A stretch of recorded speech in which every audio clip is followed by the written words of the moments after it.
Welcome to the Prospective Doctor Podcast, where we will provide essential information for pre-medical students and those already in medical school. Listen each week for tips on how to improve your application and gain an acceptance to medical school.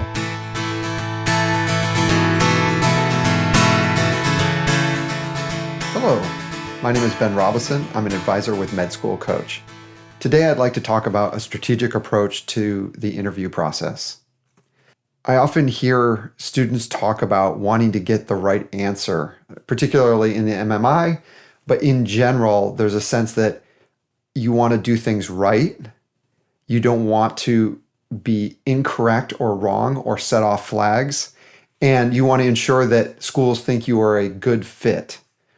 Now, why a school may be considering whether you are a good fit or not, I think these core ideas are not necessarily as useful for the interviewee in an approach to the interview situation. So what I'd like to do today is talk more specifically about a strategic approach that tries to understand what the value of an interview is for the interviewee and how to then bring an approach that will optimize your ability to do well in these interviews. So, strategically, I think there's a simple goal for interview. I think half of the interview, the goal is simply to have a good conversation, one that is fun, that is filled with curiosity for who you are, what the school is about, how you might fit together, and that feels dynamic and lively. The sort of conversation that you want to repeat again, and you've had a good time having it. So that's the first goal. The second goal is to demonstrate the qualities of mind that the committee will think of as useful for a medical trainee and will eventually make for a successful physician and member of the medical community. So if that's the goal, then the question is, okay, how do we get there? And maybe I should step back by saying some of these qualities of mind might include things like curiosity, empathy, critical thinking, good judgment, skepticism, kindness, emotional stability, the fact that they can push you and that you won't necessarily want to just push straight back, that you can take new information and that you're sort of easygoing to the point where you can flow with this new information and think about how it might expand your world, that you delight in the fact that a new idea is presented to you. And lastly, of course, just simply that you're organized, that you can take information and present it in a way that seems coherent. Okay, so that's a long list, but remember, it's about having a good conversation and demonstrating some of these qualities of mind in the process to ensure that they think of you as a successful candidate. So how do we do this? And so thinking strategically, what is the approach to achieve these goals for you with what we should point out is 10 to 1, a set of strangers that you have never met before. So I think there are two ideas that can help in this regard. The first is the simple idea of presenting an elevator pitch before getting into the long narrative that you might then proceed upon. And the idea of the elevator pitch is all based on respecting the person in front of you and giving your ideas in as coherent and condensed and precise format as you can, such that they can then ask you about the parts of that idea that most interest them. And of course, if you're talking to someone about something that they're interested in, you're starting to win in terms of having a good conversation. So the elevator pitch says, if you have a hard question, for instance, what are the healthcare challenges facing the United States today? It's a typically vague and huge question that can be posed to students to see how they deal with it. And you think, a right answer would come from studying this. Well, you'd have to study for years. And even then you would not have a right answer, because if a right answer was easy to get to, we'd probably have a solution on the table right at this very moment. Or at least we may even have right answers, but the process of getting there is hard. So if you were to, be asked that question, an interesting thing to do would say, well, I think we have a cost problem, which most people here in the United States would agree with. We have, to some degree, a quality problem. We may have advanced care, However, we're doing poorly compared to some other industrialized countries in terms of basic health metrics. We have an access problem. Seemingly wealthier people here in the United States have more access and easier access to good care than poor people. And that seems unjust to me. So what I just did in about 30 to 45 seconds is give you my whole answer. I've created 90% of the value in virtually no time. Now it's time for me to continue talking and or pause to see if my interviewer maybe has a particular interest. Maybe they're a policy wonk and they love talking about costs. Maybe they're a social justice advocate and really want to talk about access. All of that creates value for you as a interviewee. I've done something as I talk about this elevator pitch, however, and then I can talk. The last thing it does for you, I should say, is that it allows that listener to sit back and relax because they now kind of know the gist of what you're going to talk about. And they're not wondering, oh, is he going to also talk about this or that? Or is she going to talk about miss out on talking something? And let's just say that you had only talked about cost and quality and they're a real social justice person. They very well may step in and help you. Say, hey, I also think there's a issue of access. In which case you go, oh, of course, that's, that really feels like an important piece to this whole puzzle. They're not going to ding you for not saying that. It's not about the right answer. It's about engaging in this lovely conversation. So what I've done though, and then you continue on your conversation and you're not the dog following the bone of your narrative while they're just hanging on for dear life, wondering where you're going to take them. They actually know, so they can sit back as a equal partner in this conversation and jump in. They already know you've covered most of what you're going to talk about, so there's not this sense of them being polite and trying to let you finish the last of your ideas. Now that all opens up the possibility for a really dynamic, engaging conversation. So this elevator pitch as a method is actually useful if you can pull together your ideas and present them in a very coherent way in a very short period of time, and then follow up. Another adjunct to this idea, and I'd like to say is a second sort of methodological approach to generating value for yourself, is a concept that comes from the business world, of course, as does this idea of the elevator pitch, which is a way of problem solving that was at least reified by the McKinsey Consulting Group. And it's an idea they call MECE, which is an acronym which means mutually exclusive, collectively exhaustive. Well, what that means in simple terms is that if a question or problem defines a space, and this is useful with big, vague questions, then what you would like to do in order to make this comprehensible and give you a way forward is to divide up that question into mutually exclusive pieces of pie. So let's just imagine it's a pie. You cut it up into 4 pieces. Now you have 4 quadrants in which to think, and allows you to then think more coherently about each of those 4 quadrants. It also allows you to share very quickly the way in which you've structured the question and then hopefully your answer along the way to the people who you're talking to, which again makes their life easier because they now know the framework in which you're about to talk. So going back to the healthcare challenges question, I said my framework was, and there's more than one framework. It's not about having the right framework again. It's about having a framework. I said cost, quality, and access. Now, anyone listening to me knows the rough pie pieces I'm going to talk about. And in fact, if they wanted to add additional information or another pie piece, that's a good thing. There's nothing wrong with them doing that, and you can jump on that. Or you could say, well, I thought about that in the context of this framework, and it shows that you have this framework, you have some perspective about the whole issue. You may also know the limitations of your thinking. Maybe you started by saying, in my experience, and such that you're showing some sort of basic scientific thought in that you know that the limits of your experience limit the way you're going to think about a problem. But nonetheless, you're engaged in a good conversation now. So what I'd like to do is take these 2 ideas, MECE and the elevator pitch idea, and apply it to a few more hard, typically hard questions that I think also represent classes of questions that advising committees use to poke you a little bit and see how you think and your ability to deal with ambiguity and tough situations and vague situations. So another kind of question that you might get is something along the lines of, your sister has asked you to teach your nephew why the sky is blue. and asks you to maintain his sense of curiosity. And that last bit might even be a little bit of a hint about how you might go about this. But that sort of question tends to cause people to freeze like deer in the headlights when they panic and try to think about, oh my God, what was the physics class? What did they say while I was trying to rapidly take notes and was hungry and didn't, and all of a sudden you're just spending your time wondering about what a right answer is. Well, remember, the committee really doesn't care whether you remember your physics knowledge or not.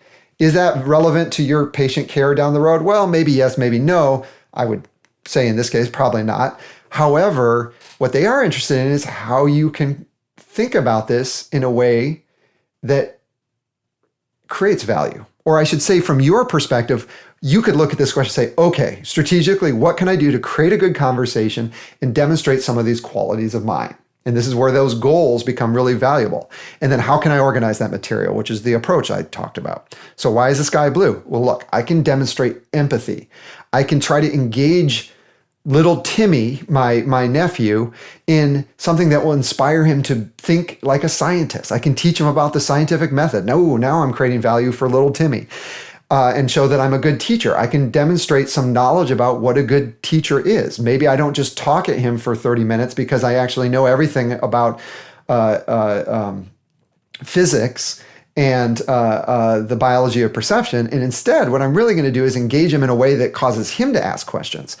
And so now you've done two things. You've created a lot of value for a question that you fundamentally don't know the answer for, and you've demonstrated that to the committee. So my category, so quickly, what I thought was, okay, Misi, for this question, I want to create value of demonstrating empathy.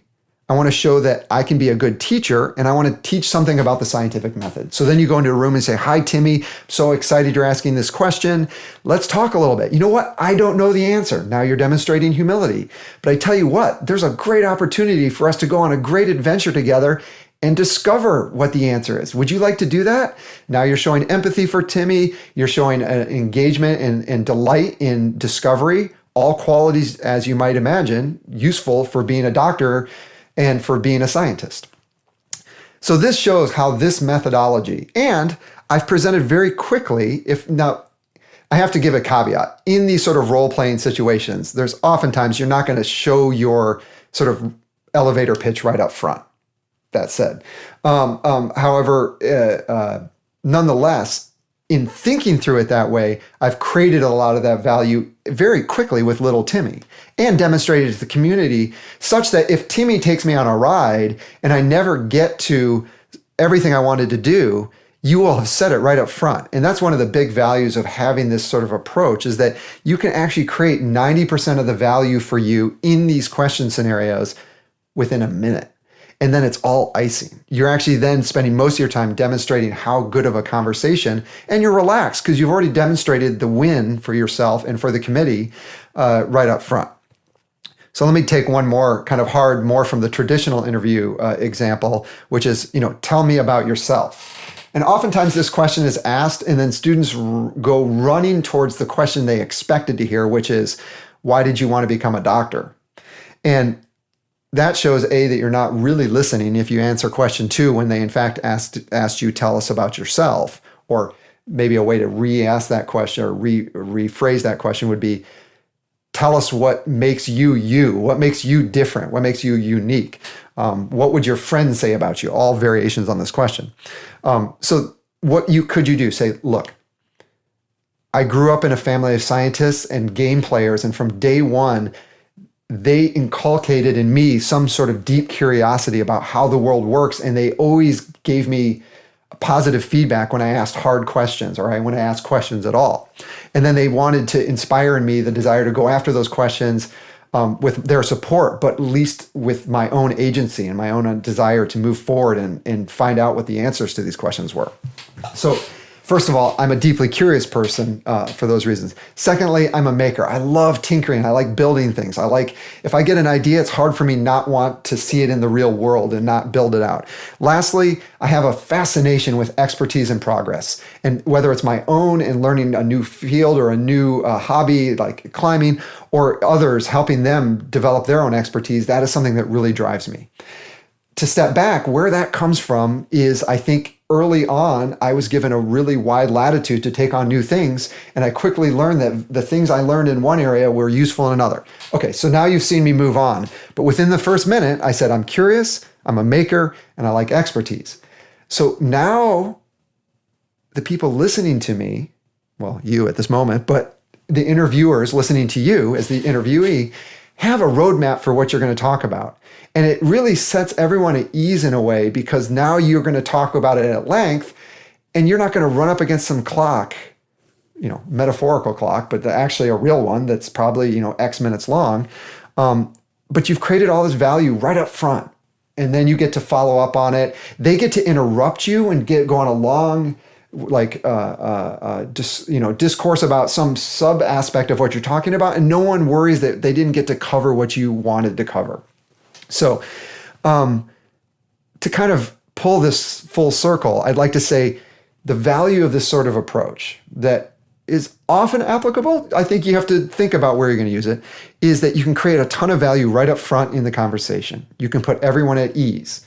You show empathy to the interviewers, because they can then choose what they would like to talk about amongst the sort of options you offered them. And it demonstrates immediately that empathy to them, and that you're highly organized in your thinking. So I think this is a very useful approach in those regards. I'd like to bring up, one last example for this, and it's one that I feel like a huge portion of students fail to offer value to either themselves or to the committee when they ask, which is the school asks you, what questions do you have for us? And students tend to ask incredibly softball questions about, what was your best experience? Or what do students really get along here? And of course, they're going to get very positive answers. But I think as a student, you actually have a couple things that are really important to you, which is, how are you going to be spending your day in the first couple of years? Now, the hospital side of it, the last 2 years may be more homogenous between schools, but everyone has a teamwork-based curriculum these days, or a problem-based curriculum, or a case-based curriculum. There's a lot of similarity in the web speak if you go to the websites, but the day-by-day implementation of that can be widely different between schools. So a problem-based system could be 100 people in a room with a single teacher, and you have a clicker, and every 20 to 30 minutes, you're answering a question with the clicker, and there's 5 TAs to talk about it. It could also be a single faculty member with 7 students, and depending on if that faculty member is talking for 45 minutes and then you discuss a case at the end, or whether the students are driving the knowledge for the first 3 days of that interaction, and then the faculty member starts checking in more and more as it goes on. These are all very different experiences. So you can create value by asking a hard question that shows that you're very interested in the school and how they do things. So you ask, what does my day-by-day look like? I know you have a team-based approach to learning, but tell me how that actually plays out. The second question is, okay, you have a particular research focus or a interest going into medical school. What's being done right now? So first of all, what has been done this past year? What are students doing right now? If you're interested in the arts, for instance, maybe there's a picture of a pianist or a violinist on the website, but you don't know if that's from 10 years ago. So what's been done recently in that field? And then where is the money and where's the mentorship? These are really valid and interesting questions. Now, you may have an outside interviewer, they may not know the answers, but it demonstrates your seriousness about the school, and it creates value for you. And it shows that you've done the research and you've showed a lot of interest there. And I think it's a very strategic set of questions to end with. So the last thought I'd like to leave you with is that practice makes perfect, or at least practice makes permanent. So to get good at this, especially in the MMI scenarios, but even with your more traditional questions, I would suggest practice, both with your friends and family, also with coaches here at Med School Coach, if that is available to you. Take the opportunity to use that minute to 2 minutes. And this is where that becomes available. What I notice oftentimes when people are practicing these things is that they will think, oh, I'm done. This is easy after like 30 seconds of preparing for a question. And oftentimes what I find is that they haven't really, they have like an idea how to start, but they haven't truly organized the thoughts. And even further, they haven't thought about how they could create the most value for themselves with their answer. So if you have a rough idea in the first 30 seconds, great, but then try to think as hard as you can. Use every second of that time to think, how can I create as much value for myself? Some of these questions will lend themselves to this thinking more than others, but I think it's always worth the shot. And so take a bunch of questions. There's millions of them available on the web. Sit down and say, okay, I'm going to put on my stopwatch for 1 minute or 2 minutes and see if you can create those 3 bullet points that you think will create the most value, and that then you can express, and then take an extra minute to actually express that elevator pitch or that outline as if you were in front of a committee. Because actually thinking it up is one thing, expressing it coherently and precisely is yet another. So that is it. This was the idea of a strategic approach to answering questions, whether in a traditional or MMI setting. I hope this has been useful. And I wish you all the very best of luck in the interviewing, the ongoing interview season, and that you will find yourself at your school of choice come next year. All right, take care. Our mission is to inspire, encourage, and inform students as you journey through a rigorous and intricate process of achieving your dreams in medicine. Visit us at perspectivedoctor.com for more essential resources in your medical school journey.